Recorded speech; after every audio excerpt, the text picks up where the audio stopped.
नमस्कार। मैं अभिनय रेयर क्लासेस में आप सभी का स्वागत करता हूं। आपके लिए लेके आया हूं आज यूपीएसआई से संबंधित महत्वपूर्ण विषय मूल विधि। मूल विधि आवश्यक इसलिए है क्योंकि जीएस का सबसे अधिक पोर्शन मूल विधि से आता है।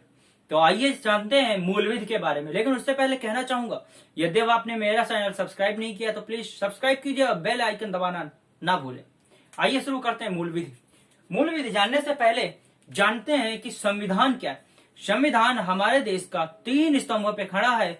वो 3 स्तंभ हैं विधायिका, कार्यपालिका, न्यायपालिका।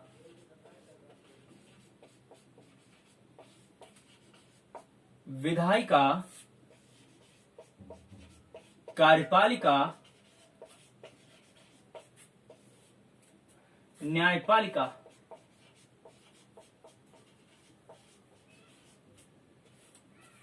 याद रहे, इन तीनों का अपना अपना विशेष महत्वपूर्ण स्थान है, क्योंकि विधायिका कानून निर्माण करता है, कार्यपालिका उसे लागू करता है और न्यायपालिका तब हस्तक्षेप करती है जब कोई कानून बनाया जाए और कार्यपालिका उसे लागू न कर पाए, तब न्यायपालिका का शरण लिया जाता है। आइए जानते हैं। वैसे हमारे देश में हमारा देश का शासन, प्रशासन, कानून 4 स्तंभों पे चलता है। चौथा स्तंभ है मीडिया। जी हाँ, चौथा स्तंभ है मीडिया। तो चारों स्तंभ कौन कौन से? विधायिका, कार्यपालिका, न्यायपालिका और मीडिया। आइए जानते हैं विधायिका। विधायिका किसे कहते हैं? आपने लेजिस्लेटिव सुना होगा। लेजिस्लेटिव का प्रयोग अधिकतर हम विधान परिषद में करते हैं, परंतु विधायिका 2 कौन कौन से? एक होता है संसद, दूसरा होता है राज्य विधानमंडल।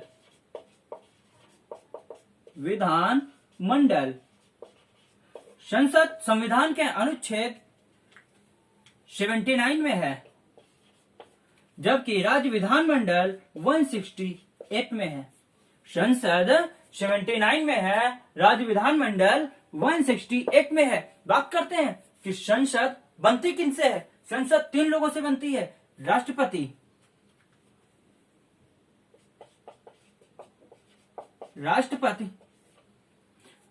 लोकसभा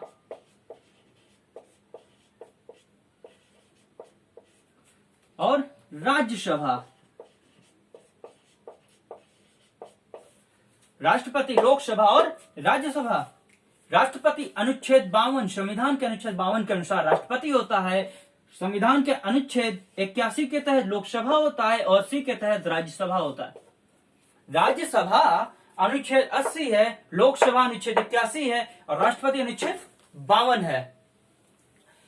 ये तीनों कौन है? ये तीनों के तीनों संसद हैं। संसद का निर्माण इन तीनों के द्वारा होता है। अब जानते हैं राज्य विधानमंडल। याद रहे, राज्य विधानमंडल 3 लोगों से मिलकर बनता है, परंतु यह आवश्यक नहीं कि 3 ही व्यक्ति हो, क्योंकि केवल 6 राज्यों में 3 हैं या फिर 2 विधानमंडल के अंदर सभाएं हैं, विधान परिषद और विधान सभा। अन्य राज्यों में विधान परिषद नहीं है। विधान परिषद न होने के कारण राज्यपाल और विधान सभा ही होती है। यही दोनों मिलकर विधानमंडल का निर्माण करते हैं। परंतु मुख्यतया बोला किया जाता है कि 3 लोग मिलकर करते हैं। तो वो 3 लोग कौन कौन से हैं वो जानते हैं। राज्यपाल।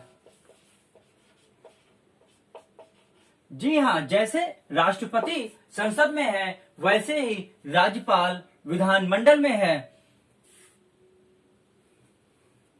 जैसे यहां पर लोकसभा है, वैसे यहां पर विधानसभा है। जैसे लोकसभा है वैसे विधानसभा है। जैसे यहां पर राज्यसभा है, वैसे यहां पर विधान परिषद है।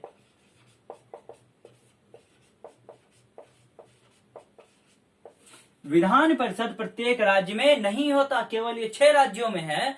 विधान परिषद अनुच्छेद राज्यपाल 153, 170 में विधानसभा आता है, 169 में विधान परिषद आता है। जी हाँ, राज्य विधान परिषद 169 में आता है, राज्य विधानसभा 170 में आता है और राज्यपाल 3 में आता है। आप कह रहे हो कि ऐसे क्यों लिखा है यहाँ, ऐसे ये क्रम गलत क्यों है? क्रम गलत इसलिए है, ये बताना आवश्यक है कि इनके इनमें और इनमें अंतर क्या है। आप राष्ट्रपति और राज्यपाल के बारे में जानते होंगे, जानना है इनके और इनके बारे में। याद रहे कि जो सभा है, कौन सी? लोकसभा और विधानसभा, यानी अनुच्छेद 81 और अनुच्छेद 170 ये भंग हो सकती है, परंतु जो राज्यसभा है और विधान परिषद है ये स्थायी होती हैं, ये कभी भंग नहीं होती। अर्थात अनुच्छेद 80 और 169 ये कभी भंग नहीं होती।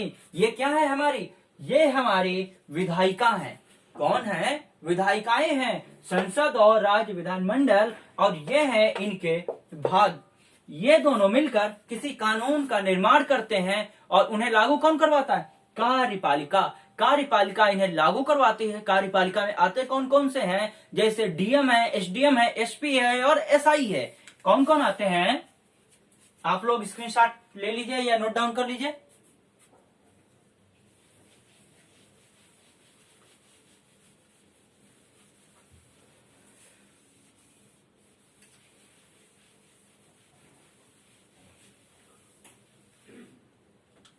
विधायिका का बात हो गई, बात है कार्यपालिका। कार्यपालिका में कौन कौन आता है? जैसे डीएम हो गया, एसडीएम हो गया, एसपी हो गया और एसआई। ये लोग क्या करते हैं? कार्यपालिका के मतलब कानून को जो विधायिका बनाती है उसे लागू करते हैं या करवाते हैं। यद्यप कानून लागू नहीं होता है, क्या करते हैं लोग? कानून लागू करवाते हैं।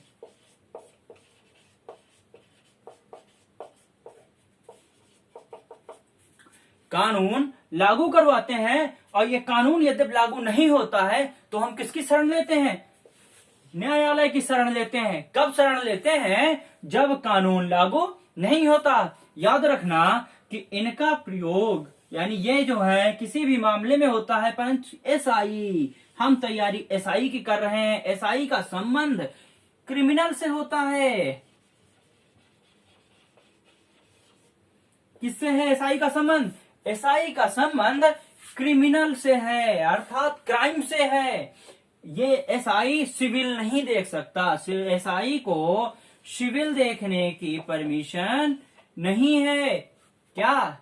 सिविल देखने की परमिशन नहीं है। एसआई का संबंध केवल क्रिमिनल मामलों में होता है, किसी दूसरे मामलों में नहीं होता। यही चीज यहां लागू होती है। न्यायपालिका, न्यायपालिका में दो होते हैं। कौन से? एक सिविल कोर्ट होता है, दूसरा क्रिमिनल कोर्ट होता है। आइए न्यायपालिका के बारे में थोड़ी सी चर्चा।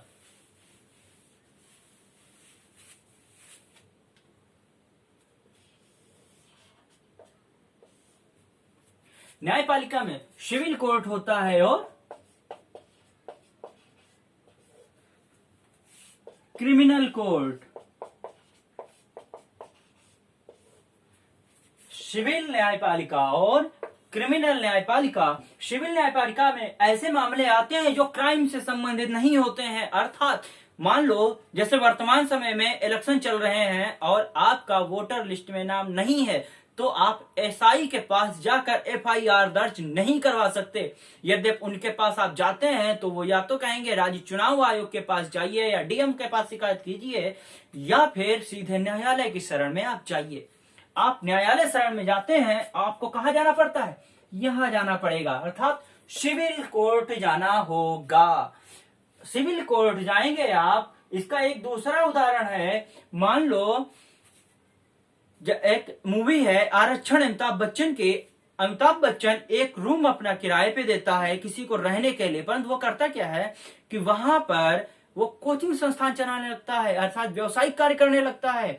ऐसे समय में वो पहले मना करता है, तो वो जो बंदा जो किराए पे ले रखा हो तो वो कहता है जो करना है कर लो। तो वो फोन करता है और पुलिस बुलाता है। पुलिस आती है, उससे बात करती है, फिर बोलती है कि सर ऐसा है कि आप न्यायालय पास जाइए, इसमें हम लोग कुछ नहीं कर सकते। क्यों नहीं कर सकते? क्योंकि वो सिविल से संबंधित था, एसआई का कार्य कोई नहीं था। परंतु क्रिमिनल का तात्पर्य होता है, जैसे किसी के द्वारा किसी को चोट पहुंचे, या जो अभियुक्त है, एक्यूज्ड है, वो किसी पीड़ित व्यक्ति को पीड़ा दे। जैसे कोई एक व्यक्ति, या मान लो राम ने किसी व्यक्ति को पीटा, या रावण ने किसी व्यक्ति को पीटा, उसकी शिकायत लेकर कोई भी व्यक्ति क्रिमिनल न्यायालय जा सकता है। लेकिन वो क्रिमिनल है, इसलिए उसकी शिकायत एसआई से भी की जा सकती है। किससे की जा सकती है? एसआई से ही की जा सकती है। क्रिमिनल का तात्पर्य होता है मारपीट, खून खराबा, चोरी, डकैती, ये सब किसमें आते हैं? ये सब क्रिमिनल में आते हैं। क्रिमिनल में एफआईआर या फिर यहां जाकर न्यायालय में जाकर के कोई भी किसी के प्रति केस कर सकता है। जैसे कोई भी व्यक्ति अपनी बेटी का विवाह किसी दूसरे परिवार में जब करता है और उसकी बेटी को पीड़ित किया जाता है, जला के मार दिया जाता है या मारा पीटा जाता है, तो अगर बेटी नहीं करना चाहती है तो उसका पिता जाकर अपनी बेटी के पक्ष में क्या कर सकता है? यहां जाकर केस कर सकता है। क्या कर सकता है? केस कर सकता है। अर्थात दोनों की दोनों, चाहे पीड़ित व्यक्ति हो या पीड़ित व्यक्ति से संबंधित या उसका पक्षधर कोई हो, वो जाकर एफआईआर कर सकता है। होता ये मामला सिविल में भी है, लेकिन सिविल में वही मैटर आएंगे जो सिविल से संबंधित हैं, जो क्रिमिनल नहीं है, अर्थात जो क्राइम से संबंधित नहीं है। जैसे मान लो कि किसी को आपने अपना मकान बनाने के लिए दिया, आपने एक कॉन्ट्रैक्ट साइन करवा लिया कि आपको इतने समय में और इतने रुपयों में हमारा ये मकान तैयार करना होगा, परंतु किसी कारण वजह से वो रुपए खर्च हो जाते हैं या फिर वो उस समय में आपके वो मकान को पूरा नहीं कर पाता। आपने उसके साथ एक डॉक्यूमेंट साइन किया होता, उसे लेकर आप सीधे सिविल न्यायालय जाएंगे। आप पुलिस स्टेशन या एसआई या किसी अन्य के पास नहीं जा सकते। क्रिमिनल बात समझ में आ गया, सिविल समझ में आ गया। अब बात करते हैं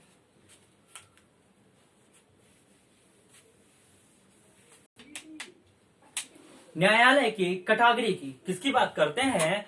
न्यायालय के कैटेगरी की। न्यायालय सिविल और क्रिमिनल दो हैं। कौन कौन से? सिविल और क्रिमिनल दो हैं, परंतु बात करना है किस तरह से कार्य करते हैं। यदि कोई सिविल से संबंधित मुद्दा है तो उसे जब जज सिविल के पक्ष से देखता है या उसकी सुनवाई करता है या उसकी जांच करता है तो वो क्या कहलाता है? वो ध्यान दो इधर,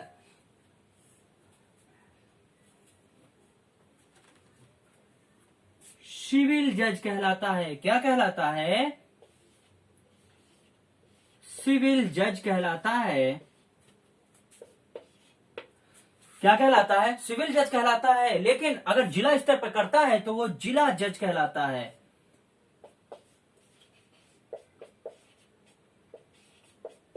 जिला जज, जिसे हम लोग डीजे बोलते हैं। क्या बोलते हैं?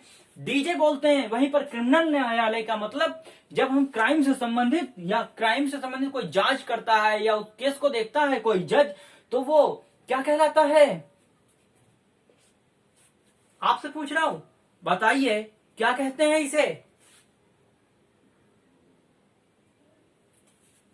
इसे कहते हैं जुडिशियल मजिस्ट्रेट, अर्थात न्यायिक मजिस्ट्रेट। क्या कहते हैं? न्यायिक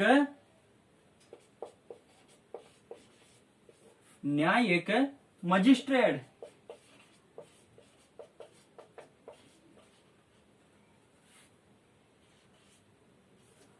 न्यायिक मजिस्ट्रेट, जुडिशियल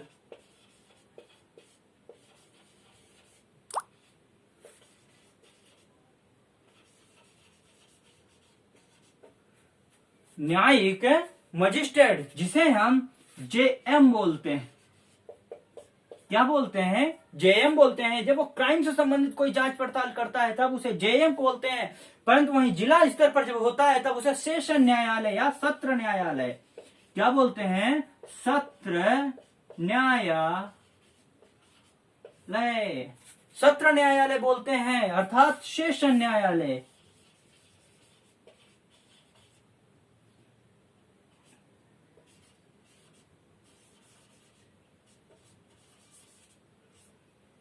सेशन न्यायालय अर्थात सेशन जुडिशियल, सत्र न्यायालय।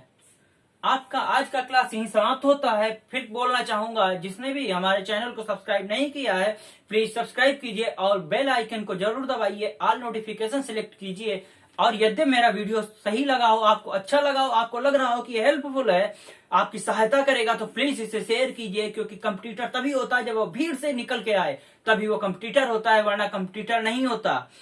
और कहना चाहूंगा, इसमें कोरोना काल चल रहा है, आप लोग घर पर रहें, स्वस्थ रहें, स्वच्छ रहें। लोगों को भी यही सलाह दें, क्योंकि जान है तो जहान है, परंतु योद्धा हैं आप तैयारी करते रहिए। कब युद्ध होगा इसकी चिंता मत कीजिए, जब युद्ध होगा आप तैयार हैं, आप युद्ध करने के लिए सक्षम हैं, आप युद्ध कर सकते हैं। Thank you so much.